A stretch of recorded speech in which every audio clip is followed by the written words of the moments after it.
Hello guys, कैसे हैं आप लोग। गुड इवनिंग सभी को और स्वागत है आपका एस टीचर एकेडमी पर। और मेरा नाम है शादाब आलम। आज की इस क्लास में हम करने जा रहे हैं एक बहुत ही मल्टी टॉपिक क्लास, यानी कि ज़बरदस्त वाले टॉपिक आज की क्लास में हम करने वाले हैं। बहुत सारे इंपॉर्टेंट टॉपिक्स हैं जो सीटेट में कंपलसरी आते ही आते हैं और थोड़े से मुश्किल टॉपिक होते हैं क्योंकि इसका कंटेंट जो है सही से मिल नहीं पाता। तो आज की क्लास में मिल जाएगा और कंप्लीटली सारी चीज़ें आपको समझ में आएंगी, अंडरस्टैंडिंग की तरीके से सीखेंगे, कॉन्सेप्चुअल तरीके से एक एक वर्ड का मीनिंग जान करके बहुत अच्छे से समझेंगे सारी चीज़ों को। ठीक है, चलिए शुरू करते हैं। वीडियो को लाइक कर दो जिसने नहीं किया है और चैनल को सब्सक्राइब कर लेना जो भी नए स्टूडेंट है, ताकि आने वाली क्लासेस आपको मिलती रहें। और सब्सक्राइब के साथ साथ बेल आइकन को ऑल पे क्लिक कर लो, उसी से नोटिफिकेशन आती है, तभी पता चलेगा क्लास हो रही है ना। तो जल्दी से शुरू करते हैं। एक बार कमेंट करेंगे सभी लोग, क्लास ठीक ठाक चल रही है, वीडियो ऑडियो क्लियर है, एक बार जल्दी से बताइए कमेंट करके। फिर उसके बाद में हम आगे शुरू करते हैं। जी बोलो, जल्दी बोलो। गुड इवनिंग, हाँ सभी को गुड इवनिंग, वालेकुम अस्सलाम, नमस्ते, सत श्री अकाल।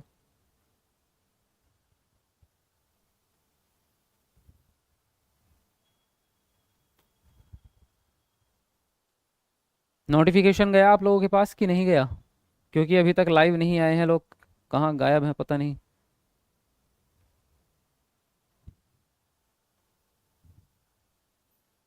करें शुरू?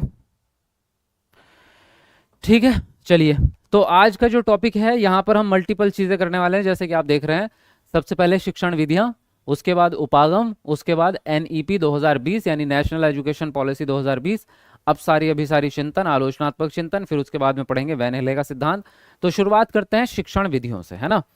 टीचिंग मेथड कौन कौन से आते हैं सीटेट के अंदर और उनमें कैसे जो है उनका क्या मीनिंग मीनिंग होता है, कैसे उनको पहचानेंगे, है ना। तो एक एक करके हम स्टार्ट करेंगे। ठीक, सबसे पहले नंबर पे हमारी आती है आगमन विधि। क्या आती है आपकी? सबसे पहले नंबर पे आती है आगमन विधि। और उसके बाद दूसरे नंबर पे इसी का भाई है या इसकी बहन, जिसका नाम है निगमन विधि।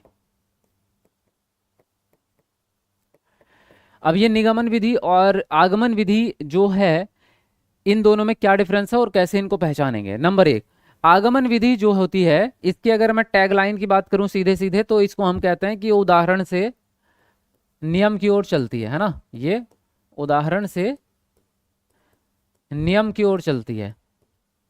अब इसका मीनिंग क्या है, उदाहरण क्या है और नियम क्या है? एक्चुअल में उदाहरण से बात समझ नहीं आएगी। हम इसको ऐसे कहते हैं कि ये क्रिया से सूत्र की तरफ चलती है, यानी इसमें एक्टिविटी पहले होती है। हम इसको इस तरह से कह सकते हैं कि ये क्रिया से नियम की ओर चलती है, यानी इसमें पहले एक्टिविटी होगी और उसके बाद में नियम सिखाए जाएंगे। पहले बच्चे के सामने पूरी एक्टिविटी होती है। जैसे हम टीचर हैं और हम बच्चों को पढ़ा रहे हैं, छोटी क्लास के बच्चे हैं, पाँच कक्षा, 5, 6, 7, 8 के बच्चे हैं। तो हमारे पढ़ाने के दो तरीके हो सकते हैं। नंबर एक तरीका, हम बच्चे को पहले से ही फॉर्मूला बता दें। अगर गणित पढ़ा रहे हैं तो पहले ही उसको सवाल का फॉर्मूला बता दिया कि ये याद कर लो, a+b का होल स्क्वायर बराबर a² + b² + 2ab, याद करो चलो। और जब इस तरह का प्रश्न आएगा, इस फॉर्मूले को उसमें फिट कर देना। एक तो ये तरीका है। या अगर हम हिंदी सिखा रहे हैं या भाषा सिखा रहे हैं तो हम उसमें भी यही काम कर सकते हैं कि भाई हमें संज्ञा सिखानी है, तो चलो बच्चों याद करो, किसी व्यक्ति, वस्तु अथवा स्थान के नाम को संज्ञा कहते हैं। बच्चा रट्टा मार लेगा उसका, लेकिन उसको समझ में नहीं आया, उसने सिर्फ याद किया है। अब वो पेपर में तो इसका आंसर लिख सकता है, लेकिन डेली लाइफ में यूज नहीं कर सकता, क्योंकि उसने डेली लाइफ में इसका यूज किया ही नहीं है। तो ये तरीका बकवास है, खराब है ना। तो हम तरीका इसके अपोजिट अपनाते हैं। हम पहले उसको प्रैक्टिकल ज्ञान देते हैं। जैसे अगर संज्ञा सिखानी है तो हम बच्चे से कहेंगे कि तुम्हारा नाम क्या है। बच्चा कहेगा मेरा नाम राहुल है। इसका नाम क्या है? इसका नाम सीता है। ये क्या है? बच्चा बोलेगा ये पेन है। ये क्या है? बच्चा बोलेगा ये बोर्ड है। तो बेटा जितनी भी चीजों के नाम आप तो सुन रहे हो, ये सबके नाम है। हाँ जी सर, नाम है। तो सभी चीजों के नाम होते होंगे। हाँ जी, सबके नाम होते हैं। मेरी मम्मी का भी नाम है, पापा का भी नाम है, मेरा कुर्सी का भी कुर्सी नाम है, इसका नाम भी है कुर्सी है। तो जितने भी चीजों के नाम हैं, नाम को ही संज्ञा संज्ञा कहते हैं। बात खत्म हो जाती है। यानी जो भी चीज, जिस भी चीज का नाम बात करेंगे, तो बच्चे को क्या बात समझ में आई? बच्चे को समझ में ये आई कि पहले जो चीजें थी वो प्रैक्टिकली हमने डेली लाइफ में सीखी, उसके बाद में रूल बना, लास्ट में परिभाषा सिखा दो उसको, बच्चे को। तो इसीलिए इस वाली विधि में हम क्या करते हैं, पहले बच्चे के सामने उदाहरण प्रस्तुत किए जाएंगे या टीचर करके दिखाएगा, फिर उसके बाद में बच्चा करेगा उसकी कॉपी, और बच्चा क्या करेगा, फिर उसी तरीके से खुद प्रश्न को सॉल्व करेगा या काम करेगा। और फिर उसको करते करते ये बात पता चलती है कि ये तरीका हर बार फिट हो रहा है, मतलब ये तरीका नियम माना जा सकता है। तो ये विधि पॉजिटिव मानी जाती है, अच्छी मानी जाती है, क्योंकि इसमें बच्चा एक्टिव रहेगा, है ना। इस वाली विधि में इसमें बच्चा सक्रिय रहेगा और बच्चा ही इसमें काम कर रहा है। है ना, बच्चा कार्य कर रहा है, बच्चा सहभागी है। और जब इतनी सारी चीजें हो रही हैं तो इसीलिए इसको क्या कहते हैं हम, इसको मनोवैज्ञानिक विधि कहते हैं। इसको क्या कहेंगे, मनोवैज्ञानिक विधि कहते हैं, क्योंकि इसमें बच्चे की साइकोलॉजी का इस्तेमाल हो रहा है। बच्चे की ही अपना बच्चा अपनी क्षमता के हिसाब से काम करेगा, अपनी रुचि के हिसाब से काम करेगा, इसलिए ये वाली विधि पॉजिटिव मानी जाती है। ठीक, इसके बाद निगमन विधि इसकी अपोजिट है, और ये नियम से उदाहरण की ओर चलती है। ये नियम से उदाहरण की ओर चलती है, यानी इसमें पहले ही बच्चे को नियम याद करवा दिया जाता है। इसमें नियम याद करवाया जाता है। जैसे अभी हमने बात की थी, गणित सिखाना है तो बच्चों को पहले फॉर्मूला रटा दो, उसके बाद में बच्चा उस फॉर्मूले का इस्तेमाल करके खुद ही चीजें सवाल सॉल्व कर लेगा, लेकिन उसमें रट्टा मारना पड़ता है। ये विधि रटने पर आधारित है। निगमन विधि जो है रटने पर आधारित है, और इसी वजह से, क्योंकि इसमें बच्चा खुद काम नहीं करता है, इसलिए इसको अमनोवैज्ञानिक यानी अमनोवैज्ञानिक विधि इसको हम कहेंगे। ठीक है, बात समझ में आ रही है या नहीं आ रही है? बोलो एक बार कमेंट में, यहां तक की चीजें क्लियर है? हाँ, और ये दोनों ही विधियां जो है ये आपस में एक दूसरे के अपोजिट हैं। क्या है, देखो, ये दोनों एक दूसरे के अपोजिट हैं। इसमें उदाहरण से नियम की ओर चले थे, इसमें नियम से उदाहरण की ओर चले थे, है ना, एक दूसरे के अपोजिट हैं। इसको याद रखने की ट्रिक सिंपल सी ये है कि इसका शुरुआत में जो शब्द आता है, अक्षर आता है, वो आ है। आ में से अगर डंडा निकाल देंगे तो क्या बचेगा, ऊ, और ऊ से बन जाएगा आपका उदाहरण, यानी उदाहरण से नियम की ओर। इसके शुरू में क्या है, नी, और नी का मतलब है नियम, तो ये नियम से उदाहरण की ओर चलेगी। तो इस तरह से आप इनको याद भी रख सकते हैं आसानी से। क्लियर है बात? दोनों चीजें समझ में आ गई है? बोलो जल्दी से, या समझ में आ गई? आगे बढ़े, चलिए। अब तीसरे नंबर की विधि आती है हमारे पास, संश्लेषण विधि।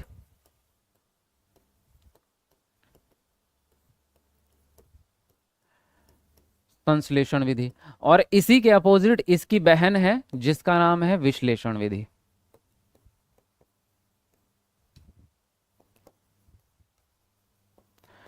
ये होती है सिंथेसिस मेथड, और ये होता है एनालिटिकल मेथड। ठीक है, इंग्लिश में लिखना चाहो लिख लेना। संश्लेषण विधि और विश्लेषण विधि, इन दोनों को कैसे पहचानेंगे हम? तो देखो, इनका सबसे बेहतरीन तरीका बताने का या आसान तरीका ये है कि संश्लेषण विधि में जो चीजें होती हैं उनको जोड़ा जाता है, यानी इकट्ठा किया जाता है। ये इकट्ठे करने पर आधारित है, जो पहली वाली है। ये जो संश्लेषण विधि है ये इकट्ठे करने पर आधारित है, इकट्ठे करने पर।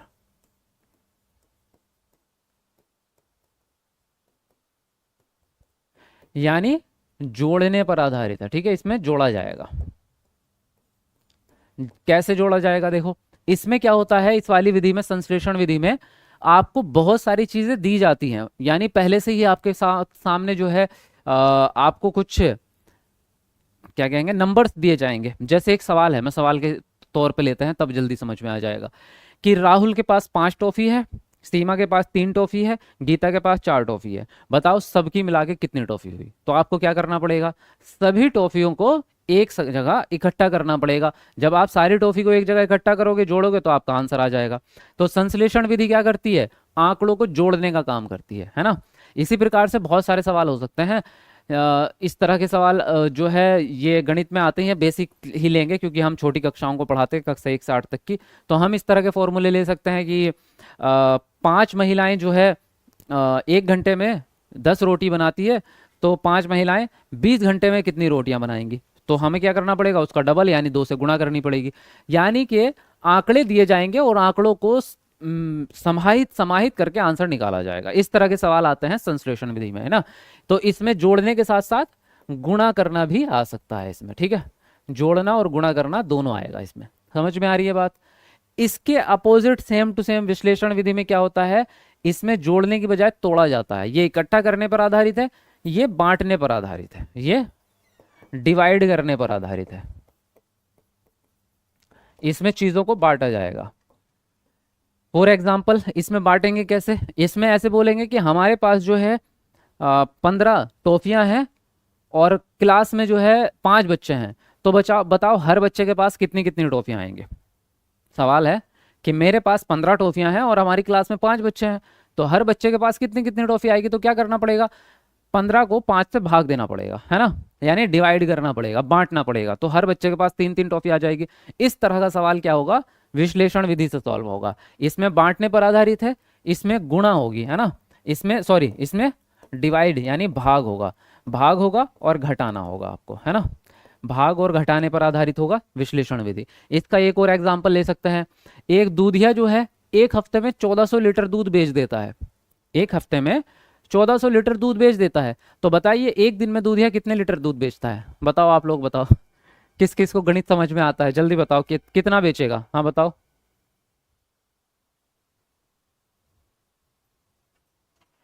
बोल रहे हैं बैच में क्लास कब होगी, बेटे आज ही दोपहर मैराथन क्लास करी है, तुम लोगों को पता ही नहीं चलता, तो इसमें मेरी क्या गलती है।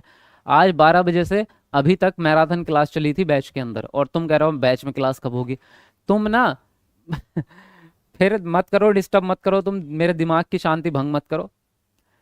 बैच में आधे से ज्यादा सिलेबस कंप्लीट हो चुका है, अब तुम नहीं देख रहे हो, इसमें मेरी कोई गलती नहीं है, बाद में मेरी कोई जिम्मेदारी नहीं होगी, अब तुम अपने सर खाओगे चीजें, तो जिसको देखनी है वो देख रहा है, जिसको नहीं देखनी तुम जैसे लोग भटकते रहो।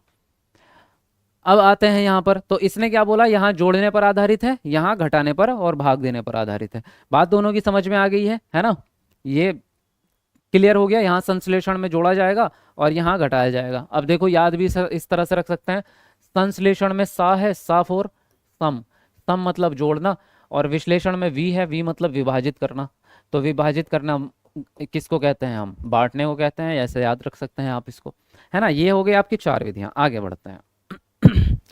इसके बाद आता है आपका एक्सपेरिमेंटल मेथड यानी प्रयोग विधि। क्या आता है, प्रयोग विधि, एक्सपेरिमेंटल मेथड। इसमें हमें जो है थ्योरी लिखने की जरूरत नहीं है, एक्सपेरिमेंटल में आते हैं प्रयोग ही आते हैं इसमें, जैसे लैब में प्रयोग करते हैं आप, है ना, तो साइंस सीखने में इसका काफ़ी यूज़ होता है, और ज्योग्राफी में भी यूज़ हो सकता है। ऐसे मैथ, ऐसे काम या ऐसी एक्टिविटी जिसमें प्रयोग हो, एक्सपेरिमेंट हो, कुछ बच्चों को एक्सपेरिमेंट करने का मौका मिले। बच्चे को ये बोलो, बताओ पानी का कोई कलर होता है क्या, बच्चा कहेगा कलर पता नहीं, होता होगा, तो करके देखते हैं। तो हमने क्या किया, एक गिलास में पानी लिया, फिर उसमें जो है 1 चम्मच हरा रंग डाल दिया, तो पानी हरे रंग का हो गया। फिर हमने दूसरे गिलास में पानी लिया, उसमें नीले रंग से 1 चम्मच नीला रंग डाल दिया, पानी का रंग नीला हो गया। तो इससे बच्चा कहेगा ये तो रंग बदल रहा है पानी, इसका मतलब पानी में रंग नहीं होता, उसको जैसे रंग में मिलाओगे उसका रंग वैसे ही हो जाएगा, तो पानी रंगहीन है। एक तरह से हमने क्या किया, एक्सपेरिमेंट किया। तो एक्सपेरिमेंटल मेथड प्रयोग विधि, यानी जिसमें कुछ काम किया जाए, है ना, करके सीखने पर आधारित विधि रहेगी ये, है ना। तो करके सीखने हम लिख भी सकते हैं, करके सीखने पर आधारित है ये। इसके बाद आती है आपकी 6 नंबर पे अन्वेषण विधि। अन्वेषण विधि को हम खोज विधि भी कहते हैं भाई, इसको हम खोज विधि भी कह सकते हैं, और इसका इंग्लिश में कहते हैं इसको ह्यूरिस्टिक मेथड। क्या कहेंगे इसको, ह्यूरिस्टिक। इसमें क्या होता है, बच्चा ही ज्ञान की खोज करता है, यानी बच्चे को आप प्रोजेक्ट दे दो, हालांकि प्रोजेक्ट विधि अलग होती है, लेकिन मैं ऐसे एग्जांपल ले रहा हूं कि बच्चे को कोई काम दो, बच्चे से हम ये काम देंगे कि ये बताओ खाने में तुम्हारे यहाँ के लोग क्या क्या चीज़ें खाते हैं, बच्चा कहेगा हमें तो पता ही नहीं। हम ये बता सकते हैं कि हमारे घर में क्या खाया जाता है, हमारे घर में दाल चावल खाए जाते हैं। तो आप बच्चे से कहो कि आप पता लगाओ कि आपके आस पड़ोस में किस तरह के खाने खाए जाते हैं, तो अब बच्चा क्या करेगा, अपने पड़ोसियों के घर जाएगा, सबसे पूछ के आएगा कि बताओ तुम्हारे घर में क्या बनी है सब्जी, वो कहेंगे हमारे यहाँ तो आज टिंडे की सब्जी बनी है। दूसरे, तुम्हारे यहाँ क्या बने, हमारे यहाँ तो इडली डोसा बना है, हाँ जी ठीक है। तीसरे के यहाँ जाएगा, हमारे यहाँ तो कढ़ी चावल बने हैं। तो बच्चा ही ज्ञान की रिसर्च कर रहा है, यहाँ पर कोई और नहीं कर रहा, बच्चा ही खुद खोज कर रहा है। तो ये तो प्रैक्टिकल खोज हो गई। इसके अलावा किताबों से भी खोज हो सकती है, आपको कोई सवाल दिया गया, टीचर ने कोई होमवर्क दिया, आप किताबों से खोज रहे हैं, तो ये भी क्या है, एक तरह की खोज विधि, यानी बच्चा ज्ञान की खोज खुद करेगा यहाँ पर, है ना। ये हो गई आपकी प्रयोग विधि, अन्वेषण विधि। इसके अलावा और क्या हो सकती है, व्याख्यान विधि, है ना, अनुकरण विधि,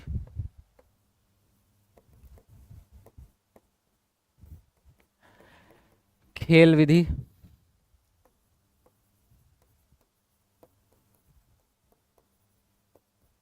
ठीक। तो व्याख्यान विधि में क्या होगा, लेक्चर दिया जाएगा, हालांकि ये वाली विधि जो है ये सीटेट में निगेटिव है, ठीक है, निगेटिव है ये। व्याख्यान विधि का इस्तेमाल करना निगेटिव माना जाता है, क्योंकि व्याख्यान विधि बड़े बच्चों के लिए ठीक होती है, छोटे बच्चों के लिए ठीक नहीं होती। छोटे बच्चे क्या होते हैं, इनएक्टिव हो जाते हैं। आप तो टीचर के रूप में बोलते रहेंगे, व्याख्या देंगे, लेकिन बच्चा बैठ के सुनेगा, वो निष्क्रिय हो जाएगा। फिर उसके दिमाग में जो है कोई मतलब, जब तक लर्निंग बाय डूइंग नहीं हो रही, हम अच्छी विधि नहीं मानते उसको। उसके बाद आपका अनुकरण विधि। अनुकरण इमिटेशन पे आधारित होता है, और इमिटेशन का मतलब क्या है, नकल करना। यानी कि बच्चा टीचर की नकल करेगा, टीचर कोई काम करेगा फिर बच्चा उसकी नकल करेगा। अगर पढ़ा रहा पढ़ना सिखा रहे हैं तो पहले टीचर किताब पढ़ेगा, फिर बच्चा उसकी टीचर के पीछे पीछे बोलेगा, या टीचर पहले एक काम करके दिखाएगा और बच्चा उसकी नकल करेगा। अनुकरण मतलब करके सीखना, मतलब किसी आदमी की कॉपी करके सीखना। और खेल विधि तो आपको वैसे भी समझ में आ रही होगी, इसमें बहुत सारी एक्टिविटीज़ होती हैं। अगर बच्चा इंटरेस्ट नहीं ले रहा पढ़ने में तो आप खेल विधि से सिखा सकते हैं। क्लास के अंदर भी बहुत सारे एक्टिविटी हो सकती हैं, चोर पुलिस का खेल खेल लो, आप गार्डन में ले जाके बच्चों से जो है वहाँ पेड़ पौधे लगवा के जो है वहाँ से खेल खिला लो, या क्रिकेट खिला लो, जो भी आपको अच्छा लगे। खेल विधि के माध्यम से उसके बीच में ही हम बहुत सारी चीज़ें सिखा सकते हैं। जैसे बच्चा क्रिकेट खेल रहा है तो वहाँ पे लिंग वचन सिखा सकते हैं आप, है ना। आप बोलेंगे कि सीमा जो है गेंद ला रही है, और फिर बोलेंगे राहुल बैटिंग कर रहा है, तो बच्चे को समझ में आ गया कि मतलब अगर पुरुष है, पुरुष लिंग को हम बोल रहे हैं रहा है, लड़की है तो रही है, मतलब समझ में आ गया बच्चे को। तो खेल विधि के माध्यम से आप बहुत सारे कॉन्सेप्ट आराम से सिखा सकते हो बच्चे को। क्लियर है, तो समझ में आई आपको? एक बार बताएंगे कि हाँ यहाँ तक की चीज़ें समझ में आ गई हैं, बोलिए जल्दी से एक बार कमेंट में। और लाइक नहीं कर रहे हो भाई अभी तक, देखो जल्दी जल्दी करो, 2500 लाइक में अभी हमारे 3-4 लाइक कम है। चलो जल्दी से बताओ कौन करेगा 2500 लाइक पूरा। कमेंट को नीचे करके एक बार लाइक बटन दबाएंगे सब लोग जल्दी से, अच्छे बच्चों की तरह।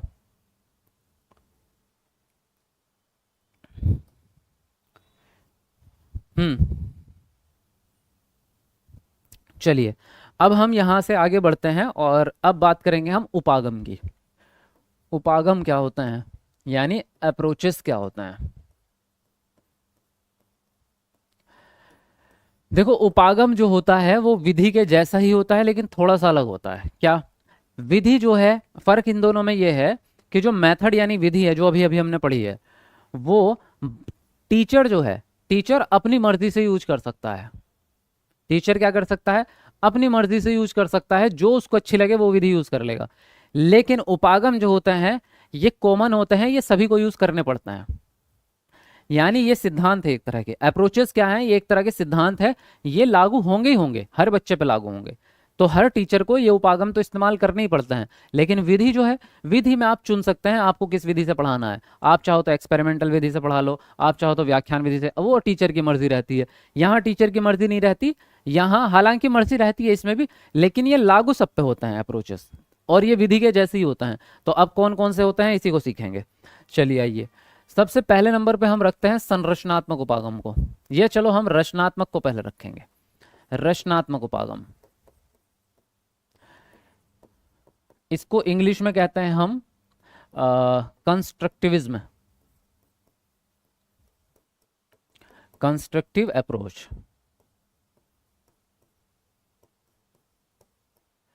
ठीक है, तो ये क्या होता है रचनात्मक उपागम, उपागम में ज्ञान की रचना, रचना जहां पर आपको दिख जाए रचना, तो रचना का मतलब होता है करके सीखना। यानी रचनात्मक उपागम आपसे ये कहता है कि ज्ञान की रचना बच्चा खुद करेगा। टीचर डायरेक्टली बच्चे को ज्ञान नहीं देगा, बच्चे को काम करने का मौका दो, बच्चों को ही काम दे दो, आप सिर्फ उनकी हेल्प करो। तो जहां पर बच्चा काम करके सीखता है, लर्निंग बाय डूइंग जिसको हम कहते हैं, करके सीखना, वो आपका रचनात्मक उपागम कहलाएगा। यहाँ पर लिख लो चाहो तो, है ना, करके सीखना, यानी बच्चा ही ज्ञान की रचना खुद करेगा, तो इसको कहेंगे हम रचनात्मक उपागम। क्लियर है बात इतनी? दूसरे नंबर पे क्या आता है? दूसरे नंबर पे हम रखते हैं संरचनात्मक उपागम को। इसको हम कहते हैं स्ट्रक्चरल, स्ट्रक्चर अप्रोच। ठीक है, इसमें जैसे कि इसके नाम में लिखा हुआ है संरचना, संरचना का मतलब होता है बनावट, यानी किसी चीज को बनाना। संरचना यानी बनाना। तो ये संरचना जो होती है ये एक्चुअल में भाषा में ज्यादा इस्तेमाल होता है, भाषा सिखाते समय। भाषा बनी कैसे है, या हम ये कहें कि कोई भी सब्जेक्ट बना कैसा है, उसका पूरा स्ट्रक्चर कैसा है, उस सब्जेक्ट का स्ट्रक्चर कैसा है, तो उसके स्ट्रक्चर को जानने के लिए उसकी बारीकियां जाननी पड़ेगी, है ना। यानी कि जैसे हम बात करते हैं कि गणित है, गणित में फॉर्मूले होते हैं, फॉर्मूले बने कैसे हैं, फॉर्मूले तो आप याद कर लेंगे, है ना, फॉर्मूला बच्चा याद करेगा, याद करने के बाद उसको एग्जाम में यूज कर लेगा। लेकिन ये सिखाना कि फॉर्मूला बना कहाँ से है, क्यों बना ये फॉर्मूला, ये बताओ हमें। तो किसी भी सब्जेक्ट की संरचना यानी विषय की बारीकियां जानना संरचनात्मक उपागम होता है। तो हम ये लिखेंगे कि विषय के बारे में बारीकी से जानना या विषय की, सब्जेक्ट की बारीकियों का पता लगाना, उसको हम कहते हैं संरचनात्मक उपागम। ठीक है, अगर भाषा की बात कर रहे हैं तो भाषा की बारीकियां, जैसे कि कोमा लगाने से क्या अंतर आता है, फुल स्टॉप क्यों लगाते हैं, किसी बात को इन्वर्टेड कोमाज में रखा है तो उसका क्या मतलब है, कोमा लगाने से क्या फर्क पड़ेगा, छोटी छोटी चीजें जो बारीकियां होती हैं, है ना, या जैसे भाषा का व्याकरण होता है उसकी छोटी छोटी चीजें, वो संरचनात्मक उपागम के जरिए सीखे जाएंगे। फिर उसके बाद में आएगा आपका संप्रेषणात्मक उपागम। क्या कहेंगे इसको, संप्रेषणात्मक उपागम। इसको हम कहते हैं कम्युनिकेशन, है ना, तो कम्युनिकेटिव उपागम अप्रोच।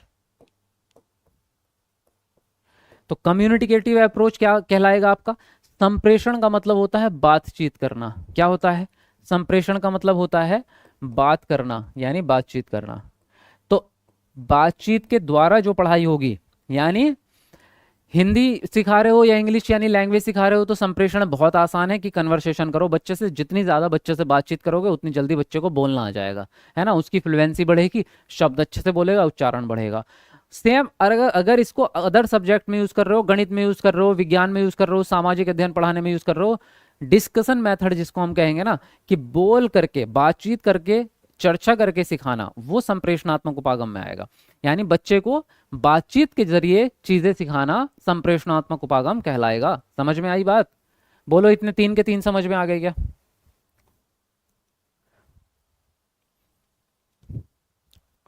और लाइक करते रहो सभी लोग, जितने भी लोग आ रहे हैं हमारे साथ,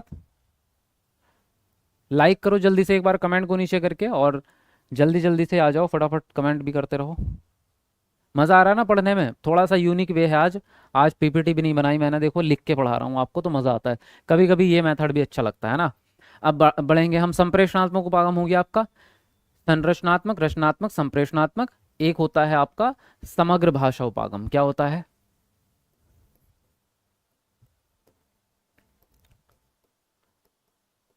समग्र भाषा उपागम। एक होता है आपका समग्र भाषा उपागम का क्या मतलब है, समग्र भाषा उपागम का मतलब होता है जब आप बातचीत करते हुए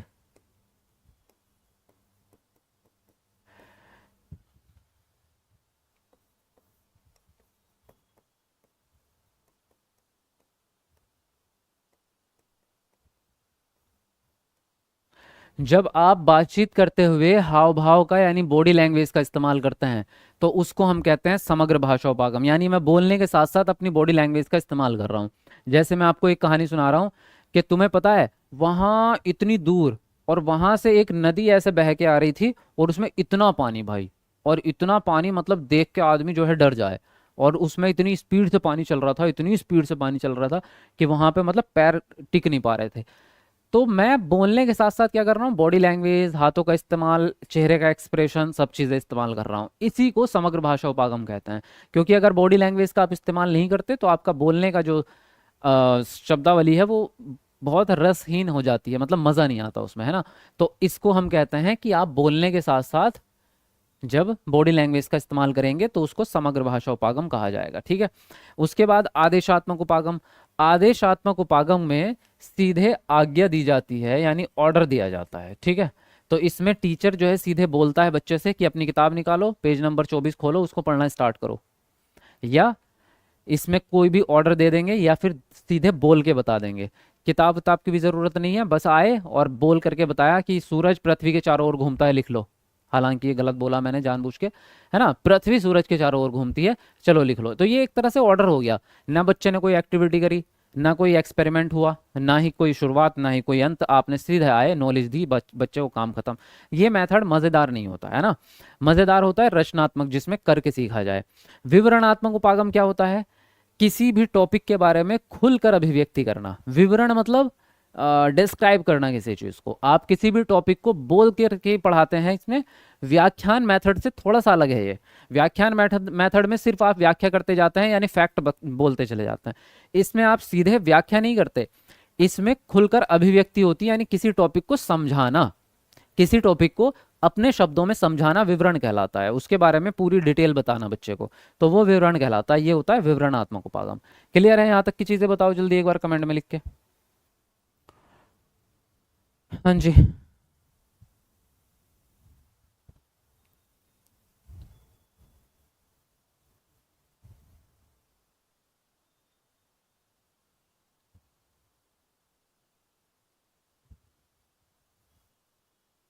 चलिए काम खत्म।